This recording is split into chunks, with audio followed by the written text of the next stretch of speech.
Hello po. Purihin po natin ang Panginoon Diyos, no? Kamusta na po ang mga kapatid at mga manonood ng ating lingguhang programa, no? Kamusta po kayo? Isang mapagpalang umaga po sa Lord's Temple, Paisawan, Bataan, sa Malabon po at sa kabuuan ng Bagong Baryo, no? Isang araw naman po ang idinagdag sa atin ng Diyos sa ating buhay, kaya dapat natin siyang purihin at pasalamatan. So bago po tayo magsimula, nais ko pong ipanalangin muna ang mga nagdaraos ng kaarawan at anibersaryo sa buong buwan po ng Nobyembre. No? Tayo po'y manalangin. Panginoon, itinataas ko po ang lahat ng aking mga kapatid na nagdaraos ng kaarawan at anibersaryo sa buwan na ito. Turuan mong gamitin nila ang mga karagdagang araw sa pamamagitan ng matapat na paglilingkod sa iyo. Madama nawa nila ang iyong banal na presensya sa araw-araw ng kanilang buhay. Idinadalangin ko rin po ang mga mag-asawa. Patuloy mong bigkisin at pagpalain ang bawat mag-asawa kasama ang kanilang mga anak. Mahayag nawa ang kanilang pag-ibig sa isa't isa at maging pagpapala ito sa iba pang mga mag-asawa. Bigyan mo po sila ng marami pang taon ng katapatan sa kanilang paglilingkod. Pagpalain mo po ang kanilang buong sambahayan. Marami pong salamat. Ito po ang aking dalangin sa pangalan ni Jesus. Amen. Yun po, binabati ko po ang lahat ng mga nagdiriwang ng kanilang mga kaarawan at gayon din po yung mga iba't ibang mga anibersaryo ng ating mga kapatid. No? Purihin po natin ang Panginoon. No? Ngayon naman ipanalangin natin ang mensahe para sa ating gawain sa umagang ito. Manalangin po tayo. Ama, nagpupuri kami at nagpapasalamat sa gitna ng patuloy na problemang kinakarap ng aming bansa. Sa kabila ng lahat ng ito, kami ay nagpapasalamat sa iyong araw-araw na kalinga, mga probisyon, pag-iingat, at walang sawang pag-ibig. Nagpapasalamat rin po kami sapagkat sa kabila ng panganib na dulot ng nakakahawang sakit, nanatili kaming malusog, nakakakain at nakakatulog. Tunay na sa iyo nang gagaling ang aming mga lakas, pati ang mga probisyon, kapayapaan sa buong araw at magdamag. Saan kami kukuha ng mga bagay na pangangailangan namin kung wala ka, Ama? Bigyan mo ng maliwanag na pandinig at pangunawa ang bawat manonood at nakikinig ng mensaheng inilaan mo para sa aming lahat at madama ng mga taong nangangailangan ang iyong mapagmahal na kamay at ang iyong taos-pusong pag-ibig. Pangalagaan mo, Panginoon Diyos, ang aming buong sambahayan at makamtanawa namin ang buong kapayapaan sa araw na ito. Ito po ang aming panalangin sa pangalan po ni Jesus. Purihin po natin ang mapagpalang Diyos, no, sa umagang ito. No? Ang paksa po natin ngayon ay maghahatid ng panibagong lakas at sigla sa lahat ng mga anak ng Diyos at mga tagapakinig na siyempre yung mga umaasa sa kanyang biyaya. No? Sana ay kapulutan din natin ng karunungan ang paksa ngayon upang sa gayon ay lalong tumibay ang mga buhay espiritual po natin at ng bawat isa. No? Manatili po sana tayong lahat sa pananampalataya at pagtitiwala sa ating buhay na Diyos. Ang pamagat po ng ating paksa ngayong umaga ay ngayong malaya ka na. Ngayong malaya ka na. No? Sino po sa inyo nakakaalala ng yung awit ni Freddie Aguilar? Ang tinutukoy ko po ay yung awiting Anak. No? I'm sure na very popular yan sa mga Pilipino. No? Kung sa ibang bansang sumikat po yan, lalo sa Japan. Ano, ha? Ipagpalagay natin na ikaw yung anak na binabanggit sa awit. Ang sabi ng awit, nung isilang ka, ang laki ng tuwa ng magulang mo. Alam niyo yun? Excited sila at minamasdan pati pagtulog mo. No? Napupuyat sila sa gabi at sa araw naman kalong ka ng ama mong tuwang-tuwa sa iyo. No? Nung lumaki ka, gusto mong maging malaya. At di ka na sumusunod sa kanila. Nagbago ka na. No? Tumigas na ang iyong ulo. Nagpatuloy ka sa iyong mga masasamang gawain sa kabila ng mga payo ng magulang mo. Isang araw, dahil hindi ka na nakikinig, no? Nahuli ka dahil sa kasalanang ginawa mo. Nakulong ka ng 5 taon.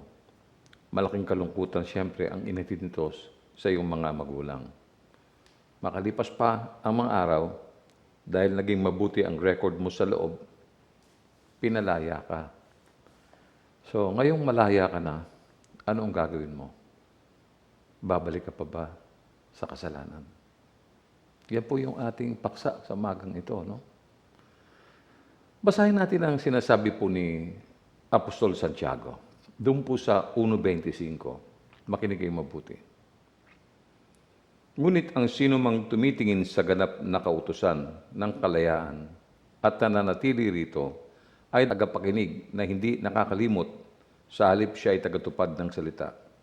Ang taong ito ay pagpapalain sa kanyang ginagawa. Yun po yun. No? Ang ibig lang sabihin ng mga talatang ito ay makinig kang mabuti. Alam mo yun, buksan mo yung tenga mo, talasan mo ang iyong pakiramdam, no? At huwag mong kalilimutan na yung mga kautusan na tuparin mo ito. No?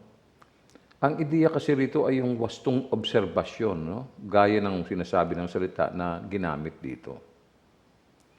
Ang layunin nito ay ipakita, no, sa atin na kahit na ang tao ay tumitingin sa ganap na kautusan ng kalayaan at nanatili rito ay tagapakinig lamang. No? Katulad siya ng isang taong humarap sa salamin at pagkatapos ay nakalimutan ang kanyang sarili kung ano ang kanyang itsura. Yun po ang naisabihin ni Santiago rito. No? Ang diin ay hindi po sa paraan ng pagkakatitig o pagtingin sa halip, katungkulan ng tao na magpatuloy at pagtiisang sumunod sa kautusan. Lahat po tayo ay inaabot ng kautusan yan at kailangan nating sundin. No? So, ang pagkakadesenyo ng aklat ng Roma 5 ay itinuring na isa sa pinakamahirap na bahagi ng bagong tipan, lalo na po yung Roma, Kabanata 5, 12-21. Katunayan po, ipinakita nito ng buong liwanag ang resulta ng mga mapapakinabangan mula po sa doktrina ng justification o yung pagbibigay katarungan, no, sa pamamagitan ng pananampalataya. Ang mga araling ito ay naipahayag na at ngayon ay ganap ng pinagtibay. Mahabang panahon na natin itong pinag-aaralan. Marami sa atin ay nakakaalala pa ng aral na ito. No? So, pinakita nito sa mga nakalipas na kabanata na una, no, ang mga tao ay nasa ilalim ng sumpa dahil po sa kasalanan. Alam natin lahat yun. No? Nasa ilalim tayo ng sumpa dahil sa kasalanan. Maraming tao, hindi alam ito kaya nagpapatuloy sila sa paggawa ng kasamaan. Ang hirap, ano? Ano po kasi katutubo sa atin yan, yung paggawa ng kasalanan, no?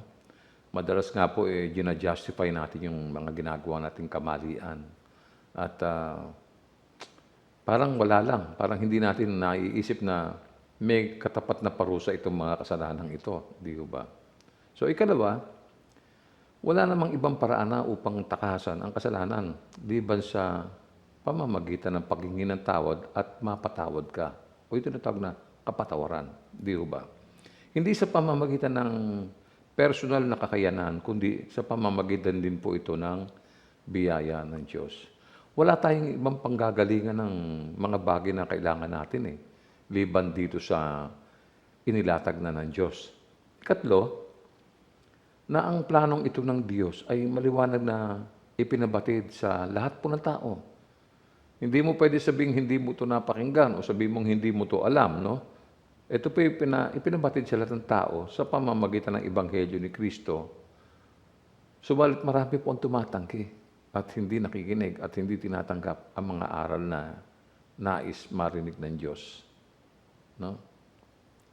So, ikaapat, ito ay hindi isang bagong aralin, No? Sa katunayan, tulad din po ito ng mga aral na tinanggap ni na Abraham at David mula sa Diyos. No? So, matapos ipahayag ang lahat ng mga ito, wala pong tayong makikitang mali sa doktrina o yung tinatawag nating aral ng Diyos. No? Natural lamang na ipagpatuloy ang pangangaral nito sa pamamagitan ng mga practical na mga paraan. No? Kaya ulitin ko, ipinapakita rito ng buong liwanag ang resulta ng mga mapapakinabangan natin mula sa doktrina ng justification. Muli ay yung pagbibigay ng katarungan sa pamamagitan po ng pananampalataya. No? Kaya tunghayan natin ang aklat ng Roma na sinulat ni Apostol Pablo. Basahin po natin yung Roma 5:1 hanggang 2, tunghayan natin. Kaya nga, yamang tayo ay pinaging matuwid sa pamamagitan ng pananampalataya, mayroon tayong kapayapaan sa Diyos sa pamamagitan ng ating Panginoong Hesukristo. Ngayon yun, yamang tayo ay pinaging matuwid sa pamamagitan ng pananampalataya. Binibigyan tayo ng karapatan na tanggapin ang kagandahang loob na ito ng Diyos. Sa verse 2 po naman, ito ang mababasa natin.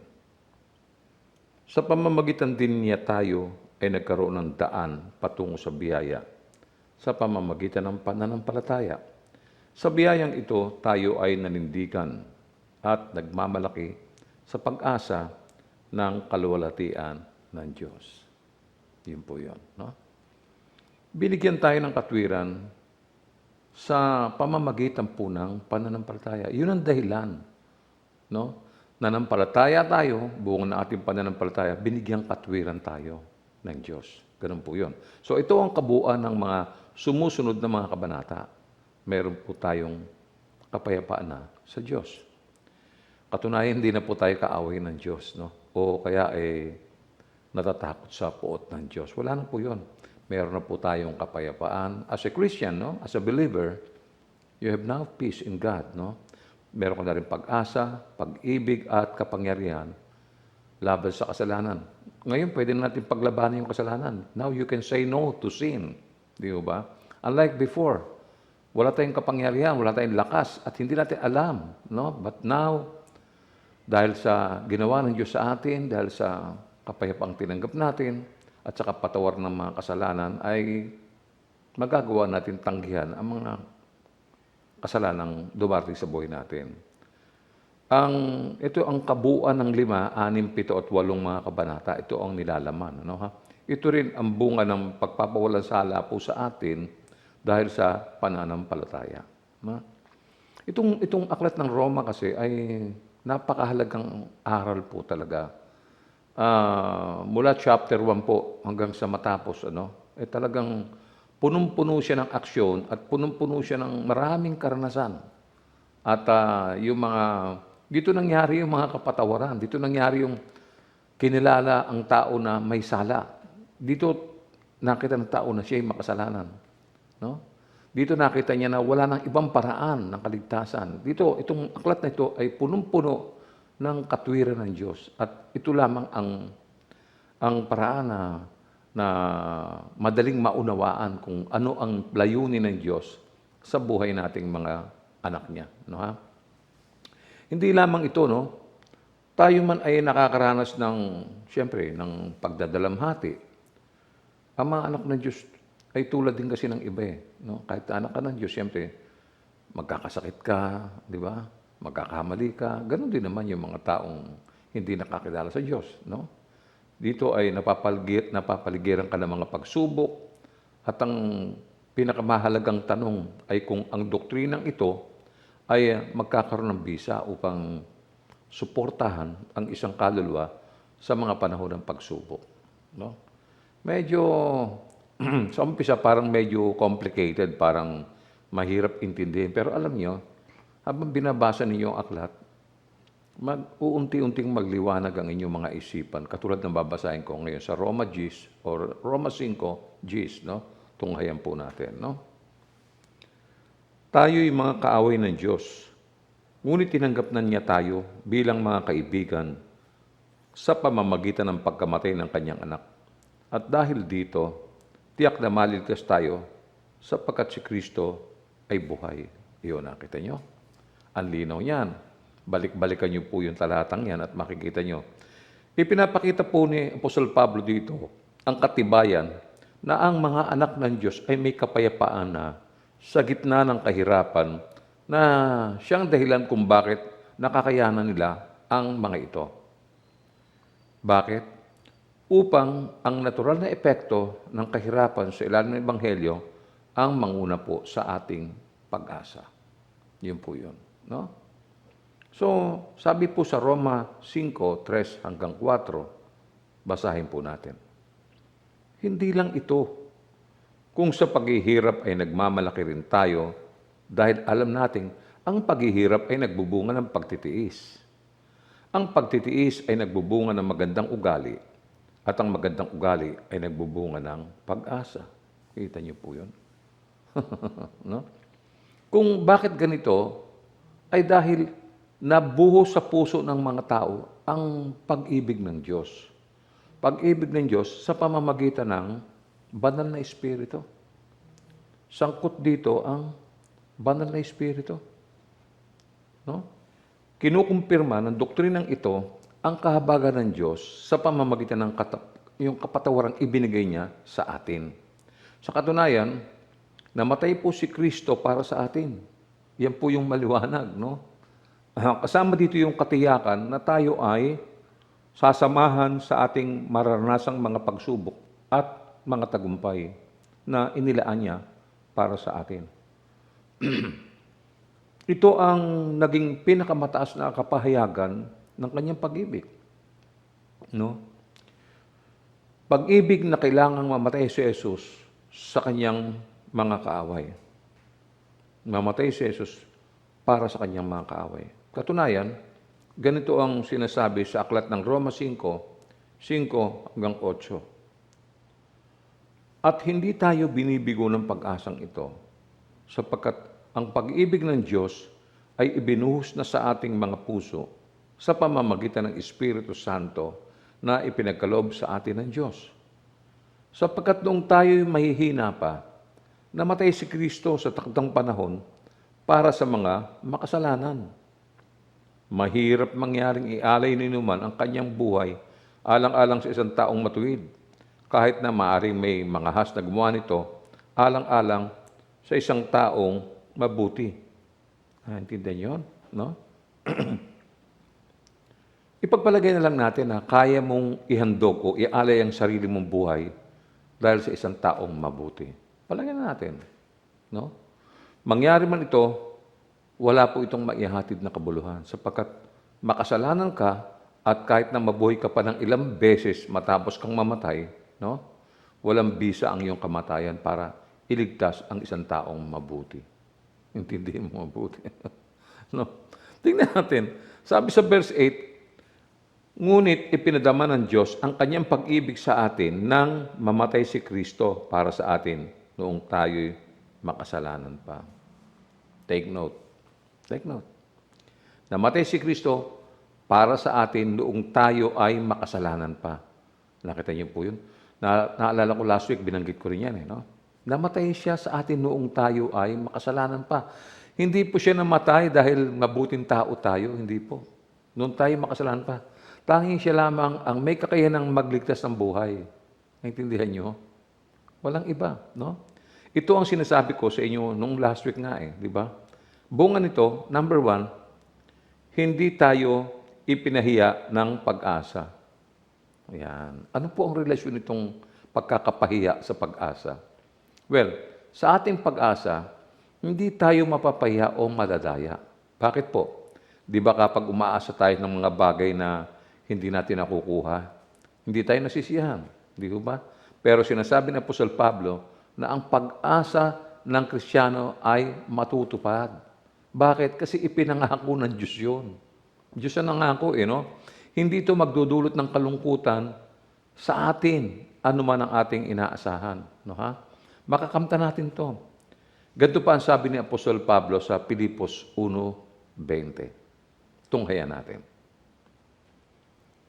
Ang aking pinakananais at inaasahan ay ang hindi ako mapaya sa anumang bagay, kundi sa lahat ng panahon ay buong tapang kong maparangalan si Kristo sa buhay o sa kamatayan man. Matibay po yung pagtitiwala ni Apostol Pablo na sasamahan siya ng Diyos. Ganyan din dapat ang damdamin nating lahat ng mga Kristiyano. Walang pagdududa. Malinaw po yung mga pangako ng Diyos sa atin. At kaya sabi ni Pablo, di ba, ang aking pinakananais at inaasaan ay ang hindi ako mapaya sa anumang bagay. Alam niyo kung bakit? Kasi, mga anak na tayo ng Diyos, pag tayo ay may ginawang nakakahiya, nadadamay ang pangalan ng Panginoon. Alam niyo ba, yung Panginoon na tumubos sa iyo, nadadamay sa kalokohan mo. Mag-ingat tayo sa buhay natin. No? Sa looban. No? Saan man dako. No? Huwag tayo makikisangkot doon sa mga taong gumagawa ng mga mali at kasalanan. No? No? Matibay ang pagtitiwala ni Apostol Pablo na sasamahan siya ng Diyos upang buong laya siyang makapagsalita, makapagpatotoo tungkol sa ebanghelyo ng biyaya ng Diyos. Alam niyo, kahit na mabuhay o mamatay siya. Para sa kanya kasi parehas lang eh, no? Basta ang layunin niya ay maitaas si Kristo sa kanyang buhay. Kaya nga mag-ingat po tayo, no, sa yung mga naligtas na akala niya okay na siya, no? Parang nagiging reckless, no? Hindi na niya inisip na, alam mo, ang laki ng halagang ipinantubos sa iyo, ipinambayad sa iyo. Alam mo, para ka nakakulong, alam mo ba yun? Nakakulong ka at hinatulang ka na. Hindi ka makakalaya dyan dahil parurusahan ka at sa impyerno ang bagsak mo. Parang ganun yun. Ang ginawa ng Panginoon, tinubos ka para makalabas ka, para makalaya ka. At ang ipinantubos sa iyo, yung buhay niya, yung dugo niya. Kailangan siyang ipako sa krus para ka lang makalaya. Nakikita mo? Hindi pwede natin maliitin yan, ang mga bagay na ganyan. Hindi pwede, no? Ganyan-ganyan ang kalagayan ng tao nung bago siya. Alam mo, makasalanan ka na bago ka tinubos ng Diyos. Nakikita mo yun? Kaya minsan, kahit na mabuhay tayo, kahit na mamatay tayo, isipin natin na ang lahat ng mga bagay na ito ay para sa ating Panginoon lamang, no? Tayo rin ay, siyempre, nagdanais na huwag mapaya sa anumang mga bagay. Ako po, ganun din ang nasa isip ko, di ba? Kasi magiging kahihiyan ako yan, mapakahirap. Pati Panginoon, nadamay tuloy. No? Mag-ingat po tayo, mahirap po yan, no? So, halimbawa, yung mga tao nagmamasid sa ating mga kinikilos, di ba? Siyempre, tinitingnan nila kung ano ang pagkakaiba ng Kristiyano at hindi. Nagmamasdan tayo. Kaya nga, sabi ko nga lagi kong pinapaalala sa mga pagtitipon, oy, mag-ingat kayo sa buhay nyo, ha?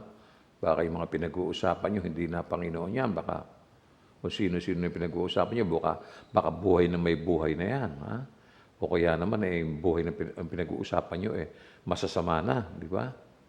Yung mga tao nakikinig sa atin, sa paligid.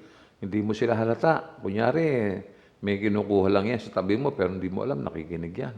Isipin mo yung kahihiyang iyado. Dapat hindi tayo mapapahiya. Hindi tayo mapapahiya.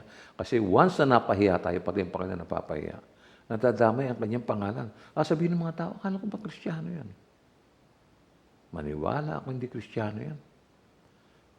Tumaan ka, hindi ka nagkaintindihan, sinigawan mo yung tao. Diba? Kahit na sabihin natin, nasa katwiran ka. Diba? Kitang-kita mo, tinapon yung basura sa harapan mo. Harap ng pintuan mo. Diba? Hindi mo pwede sabihin, hoy! Walang iya ka.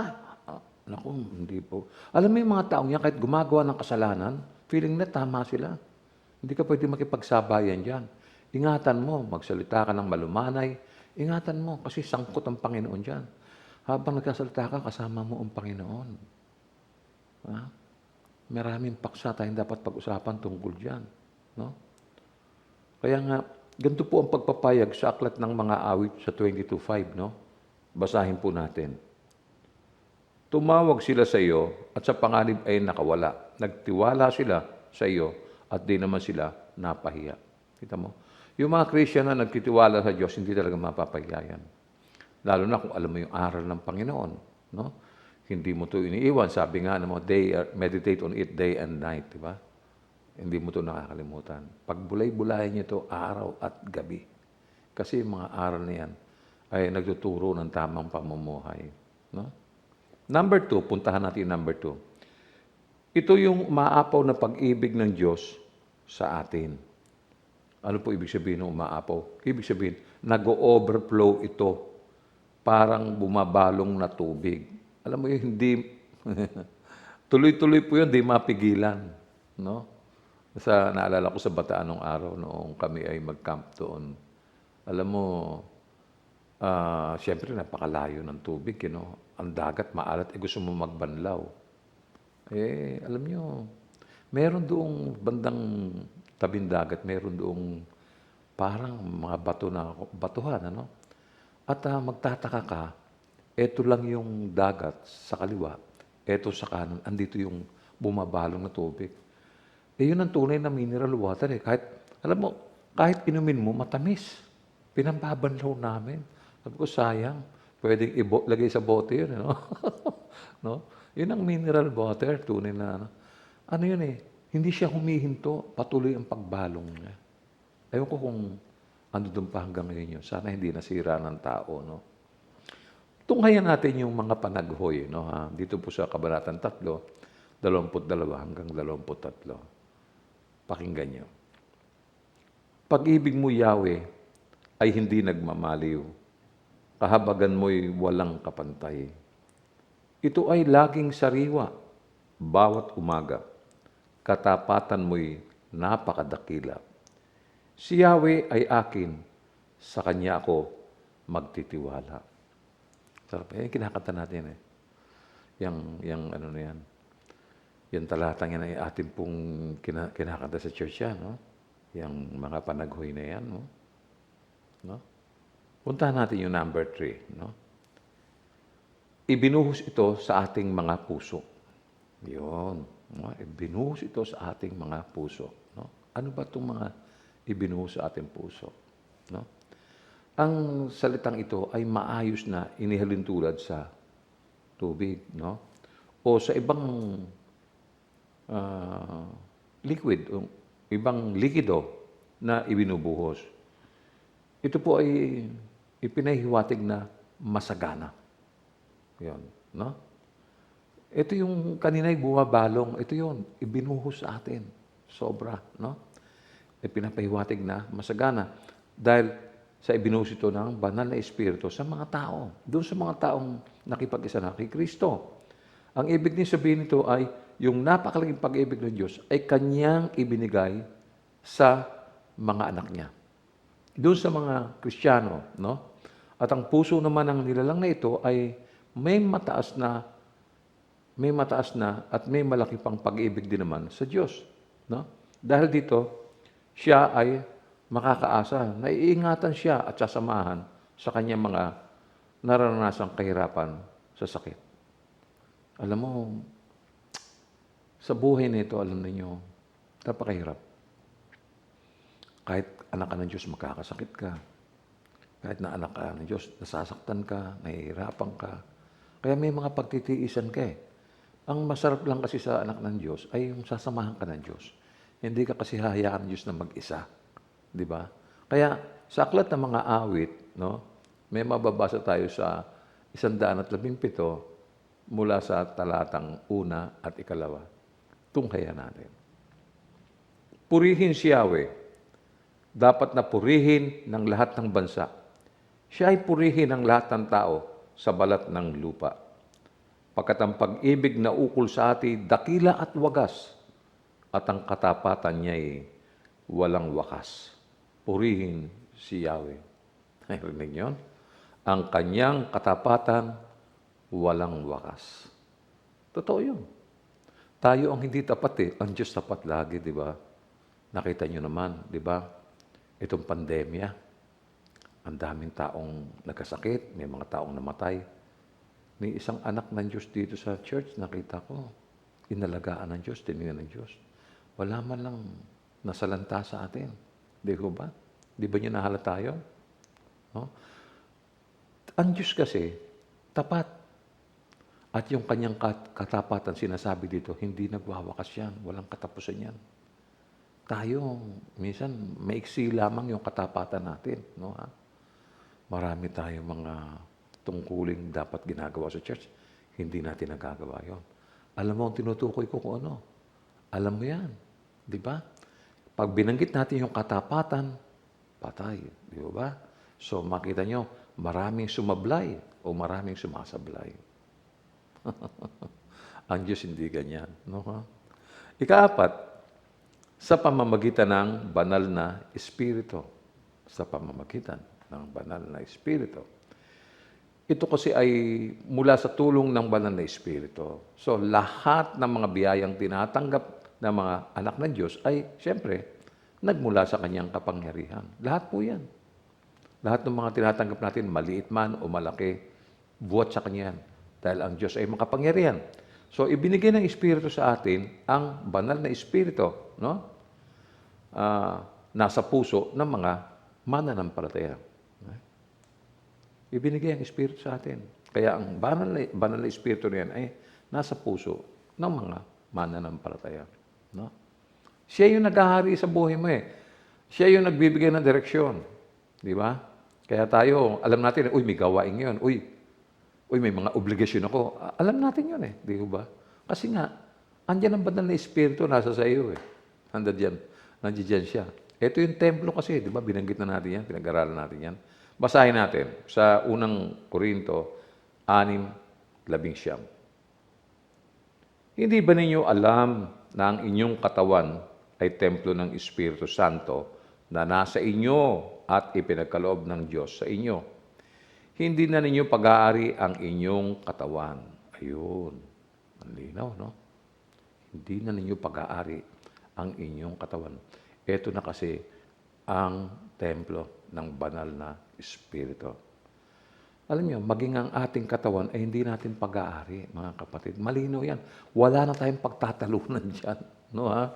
Ang ating katawan ay templo ng banal na Espiritu. No? Inihandog sa Kanya at tinatahanan niya. Ang tawag ni Apostol Pablo dito, saan man siya magpunta ay the Lord's Temple of God. Ano pa? The Temple of the Living God. At the temple of the Holy Ghost. Kita niyo? Yan po yun. Nagpapakita lamang na ang banal na Espiritu po ay ang buhay na Diyos. See? Kaya mga kapatid, nakakaya pagka,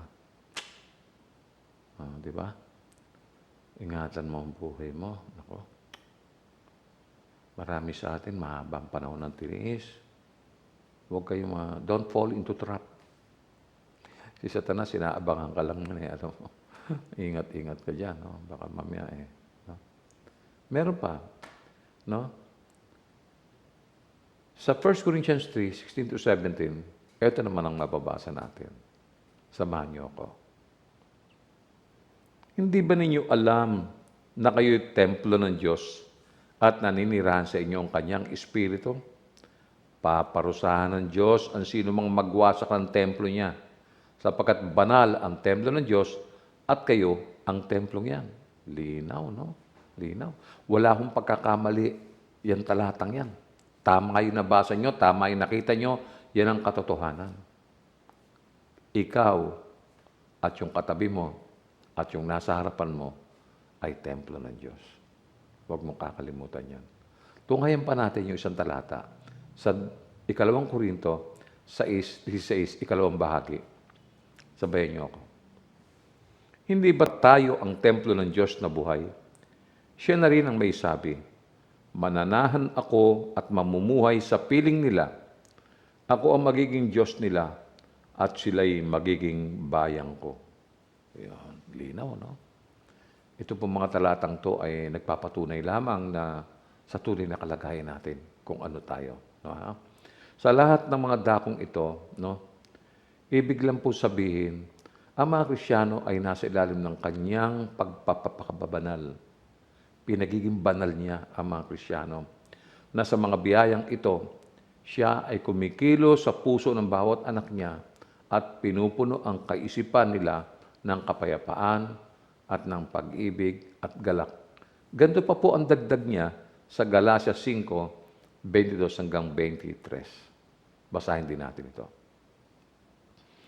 Subalit ang bunga ng Espiritu ay pag-ibig, kagalakan, kapayapaan, katiyagaan, kabaitan, kabutihan, katapatan, kaamuan, pagpipigil, laban sa mga gayong bagay ay walang kautusan. Pero niyo po yun. Saan umugot lahat yan, yung mga katangiang yan? Simple lang, noong tayo maging anak ng Diyos, dumating sa atin yan.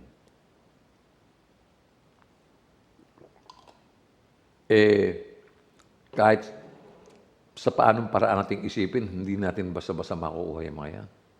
Kasi yan nga yung kaloob eh. Yan ang bunga ng Espiritu. Mula sa Diyos yan. Pinagkaloob sa atin. Nakita nyo? I-check ninyo kung alin dyan ang wala sa inyo. Check nyo. No, ha? Ulitin ko sinabi ni Apostol Pablo sa Roma 5 hanggang 8. Balikan natin at basahin natin. At hindi tayo binibigo ng pag-asang ito, sapagkat ang pag-ibig ng Diyos ay ibinuhos na sa ating mga puso sa pamamagitan ng Espiritu Santo na ipinagkaloob sa atin ng Diyos. Sapagkat noong tayo mahihina pa, namatay si Kristo sa takdang panahon para sa mga makasalanan. Iyon. Inulit lang natin, no? Namatay si Kristo sa takdang panahon para sa mga makasalanan. So, paano tayo mag-aalinlangan sa pag-ibig ng Panginoon samantalang noong mahihina pa tayo, namatay siya para sa atin?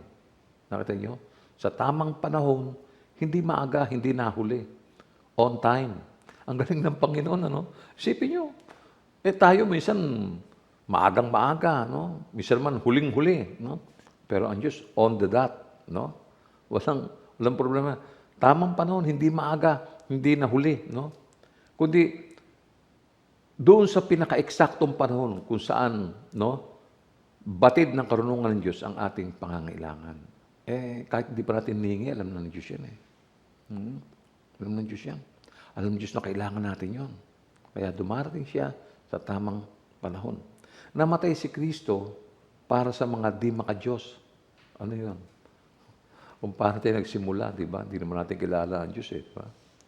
Naku nung araw parang walang ano man yung kasalanan, di ho ba? No? Miski na yung mga nagsisimba di ba? Makikita mo nung araw yung mga nagdi-date sa simbahan, di ba? Magkasama sila sa simbahan. Hindi naman kasal, di ba? Tapos lalabas sa simbahan, magkahawak kamay. Isipin niyo yun. Tapos kung saan nagpupunta, alam na ninyo yun. Di ba? Pero tapos magsisimba-simba pa kunyari, no? Yan yun, yung mga... ngayon, di na pwede yan, no? Di na pwede yan. Kaya nga, yung pangyayari na ginawa ng ating Panginoon para sa ating kaligtasan, napakahirap nun. Hindi ko maisip, kung Diyos ako, baka hindi ko maisip na kailangan ko iligtas itong mga luko-luko na to, itong mga salbahing ito, itong mga mamamatay tao na to, itong mga mangangalunya na to, itong mga sumasamba sa Diyos-Diyosan na to. Pero, ang Diyos, sabi ko nga siguro, kung Diyos ako, patay kayo sa akin, lahat. May ganun no? Pero siya, iba, mahinahon siya. Hindi siya mabilis sumusga, hindi siya, ang galing. Binigyan niya talaga ng time ang tao na makapag-isip. Kagaya natin, kagaya ko. Malay ko nung araw, hindi ko naman alam yan Di ba? Noong ipinapahayag yung Ebanghelyo ng Kristo, hindi nga ako nakikinig yan Ayoko nga makinig yan Bakit ba? Ayoko ng relihiyon Di ba? Pero yun pala, napakaganda pala ng layunin ng Diyos. Ganyan din ang mga tao ngayon sa labas ng bahay ninyo. Yung mabuti na lang, may mga nakikinig dyan. Isang araw, mamumulat ang isipan niya, makikita nila yung napakasamang pamumuhay nila. No? Isang araw, malay mo, di ba? Makakilala yung mga yan, di ba? Kaya nga sabi po sa verse 7, no? Sabi rito, mahirap mangyaring ialay ni numan ang kanyang buhay, alang-alang sa isang taong matuwid. Kahit na maaring may manghas na gumawa nito, alang-alang sa isang taong mabuti. Talagang mahirap mangyaring ialay ni numan ang kanyang buhay, alang-alang sa isang taong matuwid. Ano po bang ibig sabihin ng isang taong matuwid? Sino mang tao na kilalang banal? Banal ang pamumuhay, puno ng pag-ibig, merong kahabagan, may kabaitan, mahinahon, makalangit at mapagtimpi. Naku, yung mga katangian niya wala sa atin. Di ba? Nakita niyo ba yun? Meron pa. Sino mang nakahandang mamatay alang-alang sa taong mabuti. Hindi rin tayo pwede dyan. Di ba? Matindi yung life preservation natin eh. Di ba? Mahirap. Yun lang, magkasama kayo sa bangka, di ba? Nalaglag yung misis mo, ang lakas ng alon. Hindi ko alam kung lulundag ka ron, kung sasagupin mo yung asawa mo. Samantalang mag-asawa na kayo, 20 taon. Di ba? Pag nalaglag sa bangka, ayan ang pinaka-number 1 test niyan. Pag nalaglag, nako, di ba? Iaalay mo yung buhay mo, alang-alang sa iba, no? Ibang-ibang tao. No? Ang Panginoon, hindi ko po nagdalawang isip eh. Tingnan natin yung verse 8. Ngunit ipinadama ng Diyos ang kanyang pag-ibig sa atin nang mamatay si Kristo para sa atin noong tayo'y makasalanan pa. Yan. Alam ba ninyo? Ito ang isa sa pinaka-eleganting kapahayagan ng Panginoon. Elegant. Alam mo, madaling sabihin yung, siguro, bawa, yun nga, tumaobimbang ka, nailigtas mo siya. Pero, ganun lang yun eh. Wala naman nangyari eh. No? Iniligtas mo lang siya. No? Di ba? Malayo yun sa pagiging mabuting tao, kaya hindi tayo karapat-dapat eh, di ba? Ipinadama ng Diyos yung kanyang pag-ibig sa atin nung tayo mga makasalanan pa. No? Iniligtas niya tayo. Malinaw na malinaw po sa akin yan.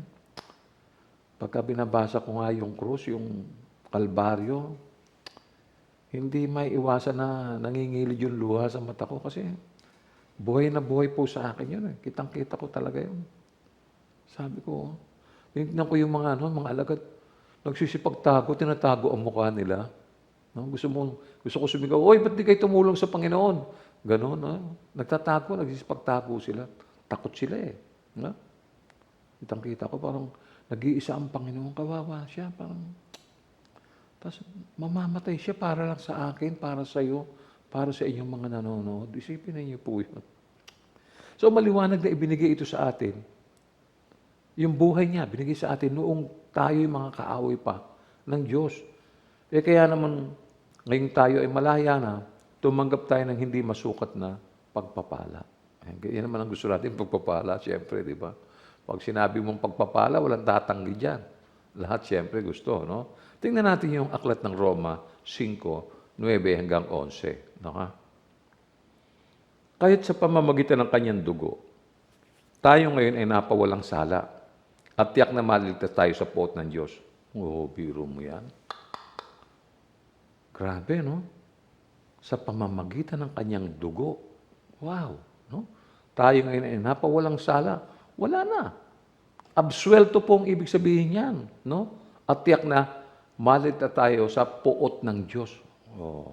So, hindi na po tayo hahanapin ng Diyos para parusahan. Wala na, tapos na yun eh. Nakita niyo? Tapos na. Tuloy natin sa 10. Dati, tayo'y mga kaaway ng Diyos. Ngunit, tinanggap na niya tayo bilang mga kaibigan sa pamamagitan ng pagkamatay ng kanyang anak. At dahil dito, tiyak na maliligtas tayo sapagkat si Kristo ay buhay. Wow! Yung tagapagligtas natin, hindi po nawawala. No? Nandiyan pa rin yung nagligtas sa atin. No? Kaya, kasi tiyak na maililigtas tayo kasi ang Panginoong Hesukristo ay buhay. Nakita nyo? Verse 11, at hindi lamang yan, tayo'y nagagalak at nagpupuri sa Diyos sa pamamagitan ng ating Panginoong Hesukristo, sapagkat dahil sa Kanya ay tinanggap tayo bilang mga kaibigan ng Diyos. Nakita nyo? Grabe, no? Ikaw, pag may kaaway ka, ganun bang gagawin mo? Di ba? Lagi kang nilalamangan, lagi kang binubuli, di ba? Palagay ko, maghihiganti ka, no? Pero nakita nyo, ang Panginoon tinanggap tayo, ginawa pang kaibigan. And eventually, ginawa tayong mga anak. Di ba? Dating kaaway ng Diyos. Kasi matitigas ang ulo natin eh. Pero hindi natatapos ito ang lahat, no? Ang mga tao ay hindi lamang nakalantad sa pagdadalamhati, no? Sila ay nasa gitna rin ng mga bagay na nasisira. Siyempre, human being tao tayo, no? Na noong bumagsak ang sanlibutan, katibayan ito ng mga alaala na nagawang kasalanan saan mang dako. Lahat naman walang matuwid Di ba? Ang unang taong si Adan ay nagkasala. Di ba? In the beginning, nandiyan yan. No, ha? At ang buong lahi ay napailalim po sa kasalanan at kamatayan. Ang mga bantayog ng kamatayan at kasalanan po ay makikita natin kahit saan tayo tumingin. No? Dapat lang naasahan natin ang lunas mula talaga sa Diyos. Siya lamang ang makakalunas ng kalagayan natin. No? Ito ay may tinutukoy sa padaigdigang kalagayan ng kasalanan at kahirapan. At ang dulo nito ay upang katagpuin at ayusin ang masasakit na sinira nito. Yung pong ano po yung mga masakit na sinira nito? Yung buhay mo at yung buhay ko. Alam niyo ba yun? Sinira natin ang mga buhay natin. Salamat na lang at inabot tayo ng kaligtasan. Isipin mo. Hindi natin alam yung ginagawa natin nung araw. Patungo na tayo, bumubulusok na tayo sa kapahamakan. Alam ba yun? Hindi natin alam yun. No? Wala tayong malay na yung palang mga pinagagawa natin ito. Ang kahantungan nito ay kapahamakan. Isipin ninyo. Ang buti ng Diyos talaga. Salamat sa Diyos. Kaya, ang sarap siyang awitan Nananabik na ako umawit Alam ba niyo yun? So, gusto ko nang nasa church at umawit tayo. Minsan nga sa isang pagtitipon ng Miyerkules, umawit tayo ng isang awit na para nakakapanabik na, no? So, nagpatuloy po si Apostol na talakayin ang katanungan. Paano ba yung plano ng kaligtasan, no? Sa pamamagitan ng yung pagpapawalang sala sa pamamagitan ng pananampalataya ay paano ito nasangkot upang katagpuin ang mga pandaigdigan at nakaliligalig na kasamaan. No? So basahin natin ng malinaw na mga talata mula po sa liham ni Apostol Pablo at pag-ukulan natin ng mariing pansin ang mga bagay na binabanggit niya rito sa Roma 5:12 hanggang 21. Medyo mahaba ito. No? Tunghayan natin. Ang kasalanan ay pumasok sa sanlibutan sa pamamagitan ng isang tao. At ang kamatayan ay pumasok sa pamamagitan ng kasalanan. Dahil dito, lumaganap ang kamatayan sa lahat ng tao dahil ang lahat ay nagkasala. Nasa sanlibutan na ang kasalanan bago ibigay ang kautusan. Ngunit kung walang kautusan, ang kasalanan ay hindi ituturing na kasalanan. Gayunpaman, naghari pa rin ang kamatayan mula kay Adan hanggang kay Moises. Pati sa mga taong hindi nagkasala, tulad ng pagsuway ni Adan sa utos ng Diyos. Si Adan ay anyo ng isang darating. Subalit, magkaiba ang dalawang ito dahil ang libreng kaloob ng Diyos ay hindi katulad ng kasalanan ni Adan. Totoong maraming tao ang namatay dahil sa kasalanan ng isang tao. Ngunit, ang kagandahang loob ng Diyos ay mas dakila. Gayon din ang kanyang libreng kaloob sa maraming tao sa pamamagitan ng kagandahang loob ng isang tao, si Hesukristo. Ang kaloob na ito ay higit na dihamak kaysa sa ibinunga ng pagsuway ni Adan, sapagkat hatol ng kaparusahan ang idinulot matapos na magawa ang isang pagsuway. Subalit, kaloob na nagpapawalang sala naman ang idinulot matapos paggawa ang maraming pagsuway. Sa pamamagitan ng pagsuway ng isang tao, naghari ang kamatayan. Ngunit sa pamamagitan din ng isang tao, si Jesucristo ang mga taong pinagpala ng sagana at itinuring na matuwid ng Diyos ay maghahari sa buhay. At kung paanong ang pagsuway ng isang tao ay nagdulot ng kaparusahan sa lahat, ang matuwid na ginawa rin ng isang tao ay nagdulot ng kapatawaran at buhay sa lahat. Sapagkat kung ang lahat ay naging makasalanan dahil sa pagsuway ng isang tao, ang lahat ay mapapawalang sala dahil sa pagsunod na isa ring tao. Na magkaroon ng kautusan, dumami ang pagsuway. Ngunit sa pagdami naman ng mga pagsuway ay lalong sumagana ang kagandahang loob ng Diyos. Kaya nga, kung paanong naghari ang kasalanan sa pamamagitan ng kamatayan, gayon din naman, maghahari ang kagandahang loob ng Diyos sa pamamagitan ng pagpapawalang sala. Ito yung magdudulot ng buhay na walang hanggan sa pamamagitan ng ating Panginoong Hesukristo. Mga kapatid, basahin yung buong buo yung binasa ko. Maintindihan nyo ang buong programa ng Diyos. Basahin nyo mabuti. Read it personally. Makikita mo, ito pala ang layunin ng Diyos. Wala po tayong kamalay-malay. Hindi natin alam na ganito ang plano ng Diyos. Ito ang kanyang programa. No? Basahin nyo lang. No?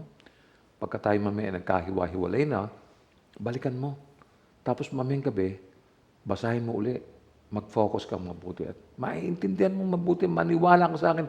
Maski yung mga nakikinig na yan, kung alam nila yung mga talatang binanggit ko sa aklat ng Roma, no, basahin nilang mabuti. Alam mo, mamumulat sila sa kaliwanagan. Makikita nila ang katwiran ng Diyos. Diyos na mabuting Diyos. Isipin nyo, makikita nila yan. Nakakatuwa, na-excite ako, alam niyo ba? No? Ang disenyo po kasi ng mga talata sa bahaging ito ng kabanata ay upang ipakita ang pagpapala na binili bilang katubusan sa pamamagitan ni Kristo. Yan po yun. Makikita nyo. Magtataka ka, paano nangyari ito? No? Paano ito nagkabisa? No? At ang plano ng pagpapulang sala sa pamamagitan niya ay mahigitan ang lahat ng kasamaan. Mahigitan ang lahat ng kasamaan na dumating sa sanlibutan ito bilang bunga ng apostasiya o yung pagsuway o pagtalikod ni Adan. At kung ganito ang kalagayan, ang plano po ng pagpapawalang sala sa pamamagitan ng pananampalataya ay kumpleto na. Wala nang kulang. Yung buong substance, andiyan na. Wala nang kulang. No? Ito ay iniakma sa kondisyon ng nagkasala at bumagsak na tao. At karapat-dapat sa kanyang pagmamahal at pagtitiwala. Unbelievable. Ito, babasahin ko at intindihin natin mabuti. Babasahin ko, pakinggan niyo mabuti. Romans 8, 1-4. Kaya nga, hindi na hahatulang maparusahan ang mga taong nakipag-isa na kay Kristo Jesus. Amen? Hindi na hahatulang maparusahan. Isipin niyo. Ngayong malaya ka na. Wala na, anong hatol? Tapos na, pinalaya ka na. Nakita niyo na? Yung lahat ng tao nakipag-isa, pati yung mga nakikinig na yan, linggo-linggo, kung sila'y makikipag-isa sa Panginoon, kasama silang hindi nahahatulan na maparusahan. Isipin ninyo. Bakit? Ililigtas sila ng Diyos eh. Nakita niyo? Naunawaan ba niyo ang mga talatang binasa natin? Nakita niyo? Napakasimple. No? Ulitin ko Kaya nga, hindi nahahatulang maparusahan ang mga taong nakipag-isa na kay Kristo Jesus. Clear. Liwanag niyan. Nakaka-excite, Pero mo, kaya ito, aklat ng Roma, talagang ibang dating nito. Sobra. Puntahan natin yung verse 2.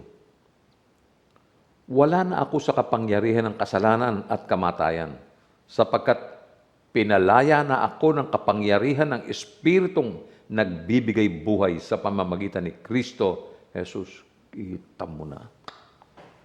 Wala na. Yung kasalanan, wala nang kapangyarihan sa buhay mo yan. Tapos na. Tapos na yung mga heydays niya. Wala na, no?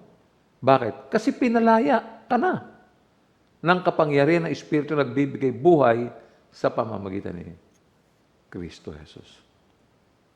Good news, ano? Salamat na lang. Alam niyo, ang kautusan ng Espiritu ng buhay na nakikristo ang nagpalaya sa atin. Tingnan natin yung verse 3. Ginawa ng Diyos ang hindi kayang gawin ng kautusan dahil sa likas na kahinaan ng tao. Isinugo niya ang kanyang sariling anak sa anyo ng taong makasalanan upang pawiin ang kasalanan. Sa gayon, hinatulan na niya ang kasalanang umaalipin sa tao. Kita mo na? Yung mga kasalanan mo, ikaw may kagagawan, karapat-dapat kang itapon sa impyerno, ikaw ang nag-iisip ng masama, laging masama, hindi ka nag-iisip ng mabuti. Alam mo ba, simple-simple lang. Winakasan niya itong kasalanang umaalipin sa tao. Kaya ang title ko nga, no? Ngayong malaya ka na. Eksakto siya. Nagpe-pray ako, sabi ko, Lord, bigyan mo ako ng title para ako makapagsimula ng gawain na ito, para maigawa ko na ng mensahe. Binigyan ng Lord, ikaw ngayong malaya ka na. Oo nga, ganda na. Parang pelikula, ngayong malaya ka na. No? Ganda. Verse 4, tingnan natin. Ginawa ito ng Diyos upang ang panuntunan ng kautusan ay matupad na sa atin na namumuhay sa Espiritu at hindi ayon sa hilig ng laman. Ayun. Wala na sa hilig ng laman. Wala na. No more. Namumuhay ka na ayon sa Espiritu at hindi na ayon sa hilig ng laman. No? Muli kong itatanong ang tungkol sa tanong na sinabi ko kanina. Ngayong malaya ka na, ano ang gagawin mo? Babalik ka ba sa kasalanan? Pag-isipan mo mabuti. Ano ba ang masarap na buhay? Yung dati o yung ngayon? Pag-isipan mo. Ikaw ang makakasagot niyan. Isipin mong mabuti na isinugo ng Ama ang sarili niyang anak. Ha? Hindi anak ng ibang tao. Anak niya, sarili niyang anak upang makamtan mo ang kagandahang loob ng Diyos sa pamamagitan ng pagpapawalang sala. Kita mo? No? Ito yung nagdudulot ng buhay na walang hanggan sa pamamagitan ng ating Panginoong Jesucristo. Maniwala kayo sa akin, yung mga sumusunod at nakikinig, alam ba nyo, magdidiwang sila pagdating ng Panginoon. Sasalubungin natin siya sa kalawakan. Sarap ano? Na-experience mo na ba yan? Hindi pa? Ngayon mo lang ma-experience yan pagka nangyari. No? Kung ako ikaw, mamumuhay ako sa pagsunod sapagkat pinalaya ka na ng kapangyarihan ng Espiritong nagbibigay buhay sa pamamagitan ng Jesucristo. Ulitin ko, ginawa ito ng Diyos upang ang panutunan ng kautusan ay matupad na sa atin sa namumuhay ayon sa Espiritu at hindi ayon sa hilig ng laman. Mga kapatid, ang salita nawang ito mula sa Diyos ang patuloy na maghatid sa atin ng lakas sa pananampalataya, no? Upang layuan ang kasalanan. Mula ngayon, hanggang sa muling pagbabalik ng ating Panginoong Diyos. Marami tayong bagay na dapat na talikdan. Yung mga dating buhay mo na bulok, sira. Huwag mo na simulan ulit. Lumayo ka sa dati mong buhay. Sumama ka sa mga pagtitipon na magpapalakas sa spiritual life mo. Huwag kang manumbalik sa pinanggalingan mo. No? May kasabihan nga yung mga tulay na dinaanan mo, sunugin mo na para huwag ka nang bumalik. Wala ka na dadaanan pagka sinunog mo na yan. No? Burn those bridges. Baka matuksok pang tumawid ulit yan. No? Salamat sa Diyos, no? Napakadakila ng Panginoon, no? Wala na tayong naiambag na kabutihan, kundi puro kasamaan. Pero eto siya. Pinili niyang iligtas tayo. Pag-isipan mo. No? Sana nakapakatid tayo ng isang magandang balita ngayong umaga. No? So, tanong ko uli sa iyo, ngayong malaya ka na, babalik ka ba sa dati mong buhay? Manalangin tayo. Ama, dumating na po kami sa pagkatapos ng gawain at nais ka naming pasalamatan sapagkat minarapat mong narito kami mula sa simula hanggang sa matapos ang mensahe. Salamat sapagkat hinipo mo ang aming mga buhay sa mga paraang hindi namin maunawaan. Dinala mo kami sa iyong kaluwalhatian at nais naming ibigay sa iyo ang aming pasasalamat. Sa oras na ito, nais naming patuloy kang makasama at nawa, gabayan kami ng iyong Espiritu sa buong araw. Salamat sa buhay na walang hanggan. Salamat sa iyong kaluwalhatian. Salamat sa iyong pag-ibig. Sa pangalan ni Jesus, nananalig kami at nananalangin. Amen. Tanggapin po natin ang bendisyon. No? Ang biyaya ng ating Panginoong Jesucristo at ang pag-ibig ng Diyos at ang pakikisa ng banal na Espiritu ay mapa sa ating lahat ngayon at magpakailanman. At ang lahat ay magsabi ng Amen. Purihin ang Panginoon, magbatian po ang bawat isa.